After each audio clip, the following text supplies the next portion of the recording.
Memórias em Travessia apresenta Percursos Territoriais. O corpo como lugar de escuta. Apresentação: Tina Horta. Marcela Scheid, instavelmente instável. Desconforto. Me sinto grande num espaço pequeno, uma coisa meio Alice sem as maravilhas. Não caibo mais aqui. Por um tempo, me dobrei inteira. Posição fetal. Cortei tudo aquilo que chamavam de excessos.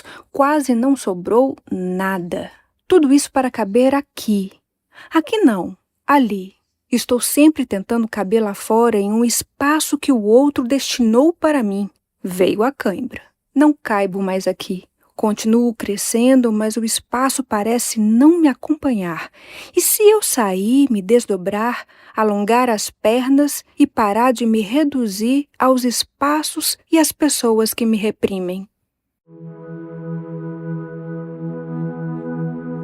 Quais os caminhos você escolhe para pensar o seu corpo? Vamos ouvir Wendel Bernardes, carioca apaixonado por literatura. Foi músico, locutor e, após anos no mundo corporativo, voltou-se para a arte. É administrador do Alquímico, por meio do qual atuou como coeditor, lançou 2 antologias de contos e trabalhou na publicação de obras de poesia. Estuda jornalismo e continua olhando o mundo pelas lentes da leitura. Estava a respeito dessa coisa que a gente define como memória e tudo aquilo que tem a ver com a pessoa que eu sou hoje, né? Eu acho que tudo isso passa pela memória e não tem como não passar. E hoje eu trabalho com literatura e eu automaticamente senti a necessidade de vasculhar por que eu trabalho com literatura, por que a literatura é tão importante para mim. Na verdade, a arte, né? Por que a arte é tão importante para mim? Porque lá atrás, eu sou um homem de 50 anos, né? E lá atrás, quando eu era um menino ainda, com 8, 9, 10 anos, eu lembro que eu ganhei o meu primeiro quadrinho do meu pai. E aquilo foi encantador, e é encantador para mim porque o meu pai, ele é um homem do interior de Minas, era um homem do interior de Minas Gerais. Ele veio de uma cidade muito do interior, ele não teve as oportunidades de conhecimento, de estudo formal, de letramento, como a gente entende hoje, mas era muito importante que os filhos tivessem. Então, embora ele não fosse aquele homem de sentar comigo para pegar um caderno de escola, para bater alguma matéria, para estudar, ele é aquela pessoa que trazia livros para mim, que trazia revista e quadrinho para mim, para o meu irmão também. E aí eu lembro das primeiras vezes que ele começou a trazer isso, e isso foi muito importante, porque despertou uma coisa que eu não sabia que tinha na minha vida. E por ser um menino criado nos anos 80, 70, nasci em 75, né? Então dos 80 para cá, não era a época digital, a gente não tinha as facilidades que nós temos hoje. As divisões de tempo eram muito mais simples, né? Futebol na rua com os amigos, era o tempo na escola, e dentro de casa a TV, para entretenimento. Videogame às vezes, mas sempre a TV. E eu sempre gostei de ter o meu espaço, o meu momento de reflexão, mesmo muito pequenininho, porque a literatura me consolou porque eu sentia uma certa solidão. E eu precisava ter o meu tempo de espaço, aquele meu momento. Então, os gibis primeiro foram esse caminho, essa ponte, a revista em quadrinho, né? E aí, o meu pai, quando entendeu isso, toda semana ele me trazia 2 exemplares, 3 exemplares. Isso foi acumulando, acumulando, acumulando. Num dia, indo para a escola, eu encontrei um livreiro. E eu vi que ele trabalhava com essa troca de livros, né? O sebo, né? Era um senhor que tinha uma carrocinha, que ele saía da casa dele, colocava no centro do bairro, e ele começava a trocar, a vender livros usados, a revistas, aqueles romances Sabrina, que eram muito populares naquela época. E eu me lembro que um dia eu passei por ali e falei assim, caramba, eu tenho um montão de quadrinho repetido, porque meu pai, às vezes, ele não sabe se ele comprou, qual o número que ele comprou, vou trocar. E eu comecei a trocar com ele, perdi alguns exemplares, né? Porque na troca você perde um exemplar ou outro, e ele me dava um outro exemplar novo e tudo mais. Aquela questão, né? Até o dia que ele olhou para mim e ele falou: "Você tem que ler outras coisas."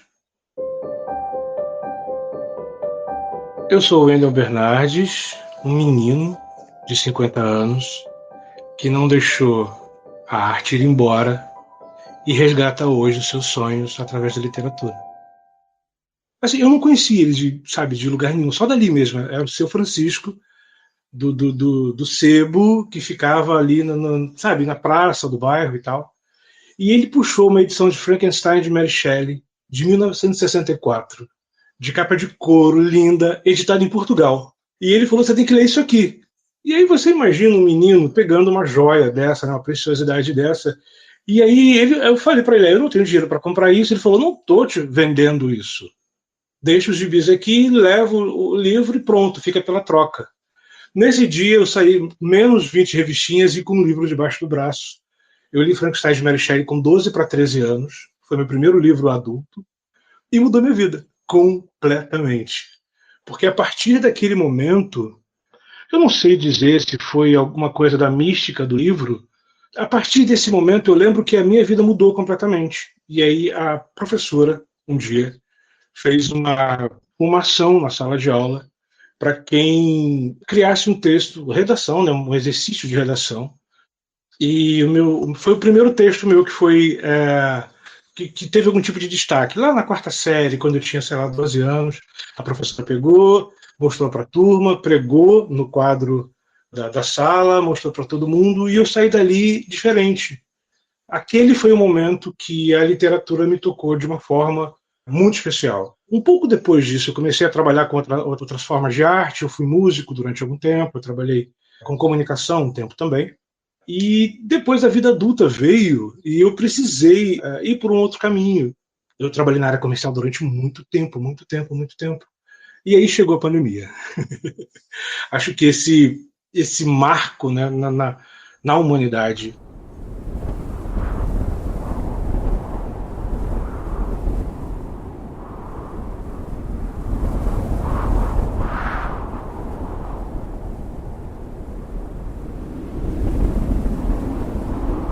E nesse momento eu fui parado completamente, porque foi um momento que a empresa que eu trabalhava decidiu dispensar alguns funcionários por obrigação, e eu fui dispensado no finalzinho de 2020 para o início de 2021.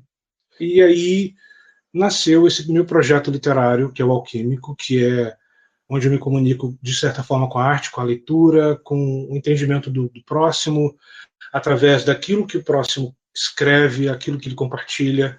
E é uma forma de olhar para dentro também, né? Enquanto ser humano, porque eu acredito que as humanidades são conectadas, né? E com essa possibilidade, eu editei alguns livros de poesia, eu trabalhei coordenando antologias de contos. Então, quando eu falo sobre literatura hoje, não é um homem de 50 anos falando, é um menino de 12, 13, 14, 15 anos que queria ter feito isso desde aquele momento, mas que não teve tempo de falar e não tinha o conhecimento necessário para poder falar, não tinha, enfim, as ferramentas que a gente precisaria para poder falar a respeito disso.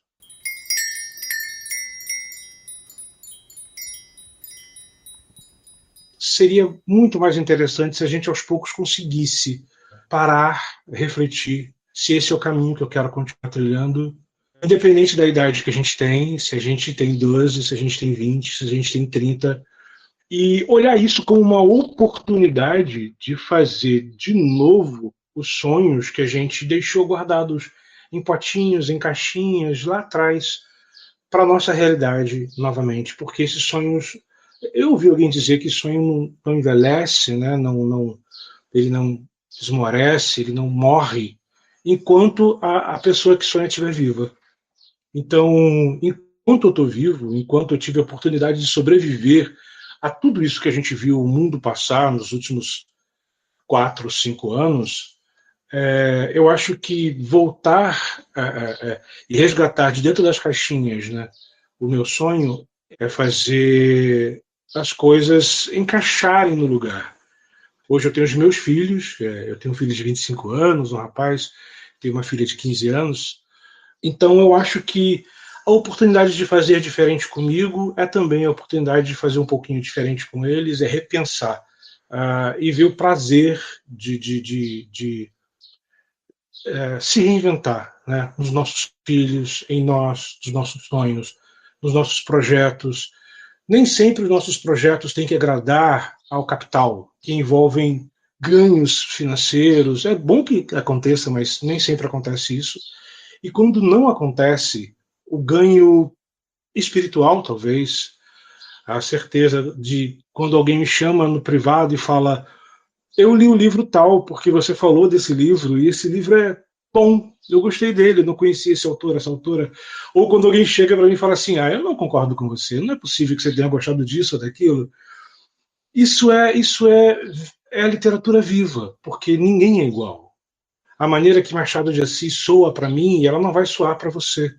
A maneira que Lima Barreto, que é o autor nacional mais querido que eu tenho, não vai ser a mesma coisa para todo mundo.